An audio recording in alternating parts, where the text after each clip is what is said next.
Every morning, the countdown begins for the markets with meticulous research and analysis designed to help you capitalize on the trading day.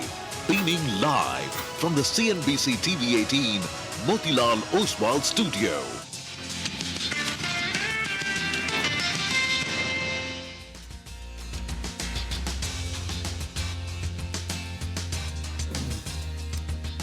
Good morning. You're with us here on a fresh new edition of Bazaar Morning Call. Middle of the week, we are coming to you live from the CNBC-TV18 Motilal Oswal studios.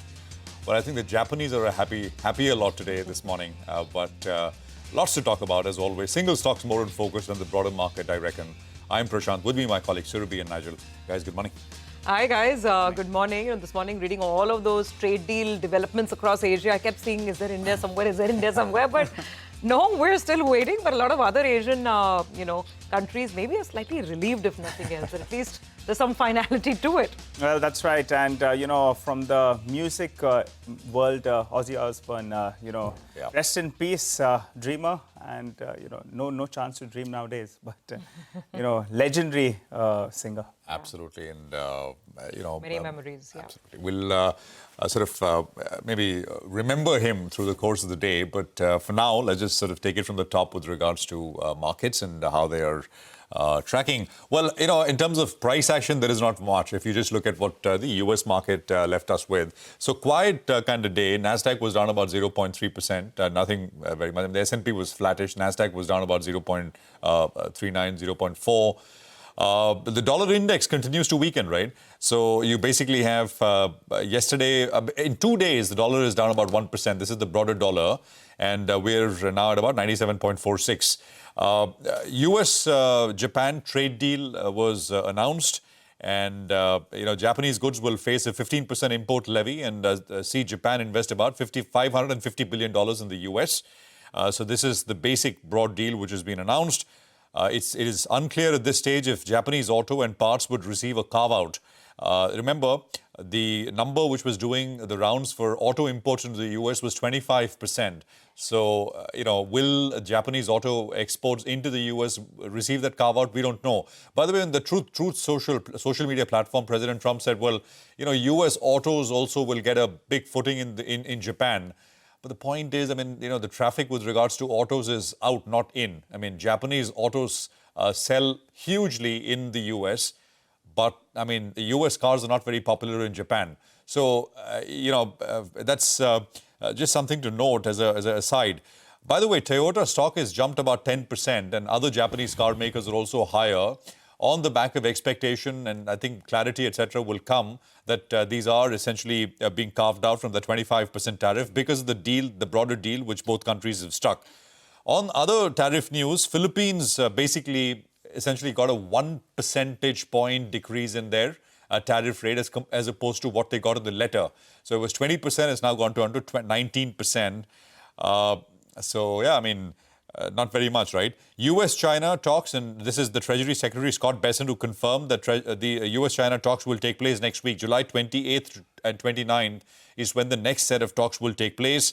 He also, by the way, talked about Fed Chair Powell. He said, well, there's no reason for Fed Chair Powell to step down. His term ends in May. He can continue till then. If he wants to step down before that, it's his choice. He kind of left it out there, but basically saying that there is no reason for him to go. President Trump, by the way, continued, in a way, his criticism. He said, well, Powell, and I'm paraphrasing, is going to be out soon anyway. That is next year. And, of course, he'd like rates much lower going forward. The market, how's the market responding? You got a bit of excitement here in Japan and Japanese stocks, etc. But otherwise, it's been largely quiet. Yesterday, it was a bit of a drift down that we had across the board. Nifty, the Nifty Bank, the broader markets as well. So levels have not really changed very much, except, the intraday spike, especially in the Bank Nifty, did take out the earlier high. But beyond that, not very much. The Nifty first, support 24,882 does not change. And the resistance comes in same levels, 25,255, which is the recent high. And then the 61.8% retracement, which is 25,369. And for the Nifty Bank, the support does not change, 56,204. But yesterday's high, because we had a bit of a, the index did zoom up a little bit, 57,286 is that level. So that's the first kind of very near-term resistance which the Nifty Bank needs to get above. So still, I think we are in a bit of a confusing phase. Not very clear if we are in the early phase of a bit of a bounce. It did look like that yesterday morning, but didn't really follow through. We'll need to give it a day, 2 days more to get this sort of confusion cleared, hopefully. GIFT Nifty is indicating a 70-odd point higher start. And I think based on that, if you're able to build on and get above some of these levels that are put out, the resistance levels, very, very near term, I think you're going to start to bet on the fact that maybe the market goes up before it does anything else. Surabhi. Absolutely. It's all about trade deals this morning. And actually, Asian markets are feeling pretty good. It's the Nikkei that's surging the most. That market's up over 2%. But even other regional markets, they've picked up. Look at the Hang Seng. It's about 0.5% higher. Look at the mainland Chinese market. The Shanghai Composite is also up 0.25%. Australia is higher. So all Asian markets are rising. Whether we will be in step with this feeling or not, we'll find out. It's all about, of course, those trade deals and tariffs. This deal finally getting done. Remember when the earlier announcements had come, those blanket tariffs, and Japan had been handed out 25%. So from that comparison, 15% is looking much, much better. And those stocks, by the way, I just checked Toyota, Nissan, Mazda, Honda. Those stocks are up anywhere between 7%. Some of them are up as much as 16%. So Japanese automakers are really surging. In the last 2 months, Japanese exports to US had come down significantly, more than a 20-25% sort of a decline. So the hope is some of that will start getting reversed as there's finality on this deal. Of course, Mr. Trump is also saying it's going to be a great deal when it comes to jobs. Actually, let's hear him out on this mega trade deal that has been signed with Japan, and then we'll talk about the others. I just signed the largest trade deal in history. I think maybe the largest deal in history with Japan. And that was done with Japan. They had their top people here, and we worked on it long and hard, and it's a great deal for everybody. I always say it has to be great for everybody. It's a great deal. A lot different from the deals in the past, I can tell you that. But we're doing really well as a country. We're strong. Okay, so agricultural products, American cars and trucks, that's what he's planning to push into Japan. We'll see where that goes. By the way, beyond Japan, we're talking about the Philippines deal as well, where the tariff level itself hasn't changed too much. It was 20% earlier, and now it's 19%. But Mr. Trump is talking about a bigger military engagement with Philippines as well as part of that deal.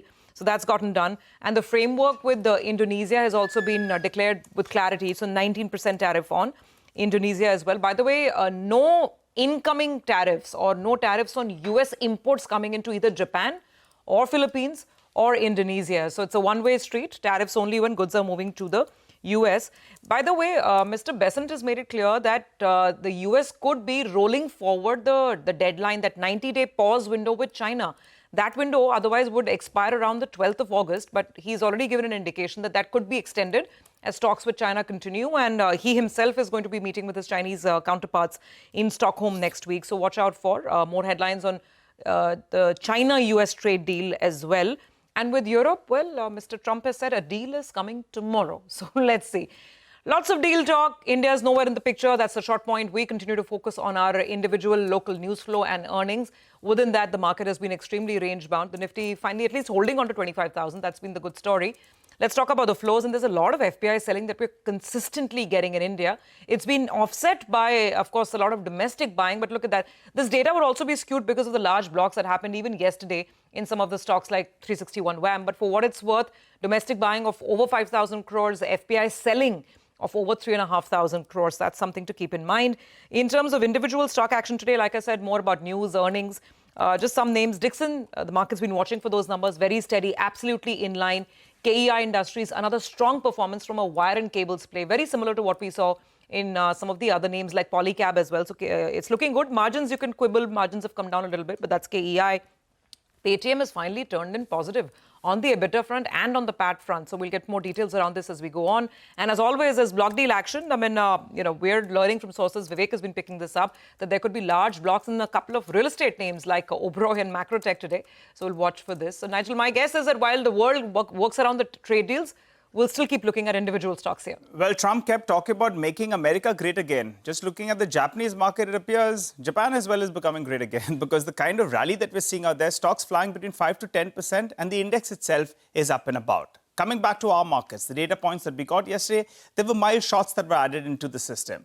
in both on the index futures as well as stock futures. Some of this will be an arbitrage, but there were some shorts that got into the system, which isn't such a bad thing.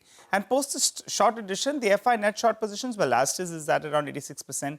It continues to hold, at around that 86%. And now the short positioning, net short positioning has gone to around 1.5 lakh contracts. I think we play out the expiry and then we brace ourselves for a bit of a bounce. At around 1.5 lakh contracts, normally you should see a bit of a bounce. And the PCR as well has come down. It's holding at around 0.84 odd. At around 0.7 is where we see a bounce. The reason that we are seeing that the PCR has come down because, call writing has been very, very aggressive. From both the big participants, the clients as well as the FIs, the number of calls written are way more than the number of puts. So telling you that the call writers, they feel that higher levels are going to be protected. So what are the levels? Going by the action that we are seeing, at around the 22,200 call, where more than 50 lakh shares are getting added. The premium has come down to around 29 rupees or thereabouts. Aggressive writing being seen out there. While at that 25,050 put, there is mix of activity and there was only 12 lakh shares getting added out there. Going by the options data, since the 25,200 call saw writing, the near-term resistance comes in at around 25,250. So that range of around 25,250 to around 25,325, which is a 20 DMA, that becomes a crucial resistance mark. On the downside, the recent low becomes your reference point. For the time being, it appears we're in this range of around 400 points. Given that today we'll have Infosys' numbers, I'm going to keep an eye out on some pre-positioning on the IT pack. Because remember, that index actually has been a rank underperformer. Infosys is one of the few large cap names that could deliver some kind of growth. And there is an expectation that they go ahead and they increase their guidance as well. That's what the street broadly estimates. But I'll watch out for some pre-positioning on this particular index, the IT index, whether or not we see a bit of a pop towards the end. Keep an eye out on that. In terms of stocks that I'm looking at, well, you have Godfrey Phillips. That's going to be a stock that I'm looking at because you saw big delivery-based buying. The stock has crossed that 20 DMA and it's very close to its 52-week high as well. And yesterday, there was a good amount of delivery-based buying. Philip Morris, in fact, they came out with their set of numbers and on the whole, it looked disappointing. But the commentary on the India business actually was quite positive. So I'll keep an eye out on Godfrey Phillips for today's trading session. Let's see whether or not the street reads a little bit into that. And the other one that I'm looking at is purely sentimental in nature since the Japanese stocks are doing very, very well. Jacket India has not done much in the last few years or so, but it's got that Japanese parentage as well in there. So maybe some kind of positive sentiment rub-off. We'll keep an eye out on this name.